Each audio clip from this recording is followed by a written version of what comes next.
ఏంటండి ఈ అరాచకం? వంట చేస్తున్నాను టైం టు టైము.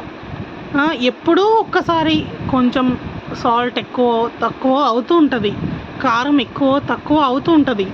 ఆ, ప్రతిరోజు టిఫిన్ దగ్గర, లంచ్ దగ్గర, డిన్నర్ దగ్గర వంకలు పెట్టి ఇలా ఉంది అలా ఉంది అని చెప్తే ఎలా ఉంటుందండి? ఎలా ఉంటుంది? నిజంగా చెప్తున్నా అండి, వంట వచ్చిన వాళ్ళు మాత్రం అస్సలు పెళ్లి చేసుకోకూడదు. స్మెల్ ఎలా ఉంది, ఒక్కొక్కటి స్మెల్లే రావట్లేదు. ఎందుకు రావాలండి? ఎందుకు రావాలి? ఆ ముక్కు పని చేయకపోతే బాగుండు అనిపిస్తుంది అప్పుడప్పుడు. అంతే కదా. మసాలా వాసన రావట్లేదు అంటారు. నాన్ వెజ్ వండినప్పుడు మసాలా వాసన రాకపోతే కూడా నా తప్పే. నేను అన్నీ కరెక్ట్గానే వేసి వండుతాను. నా కర్మ గాలి అది ఏదో అవుతుంది.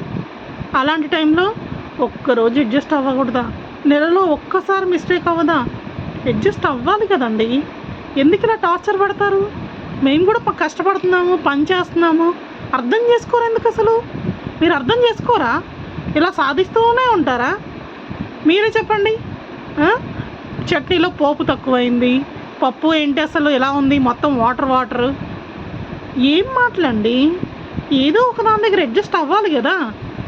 అవ్వాలా లేదా?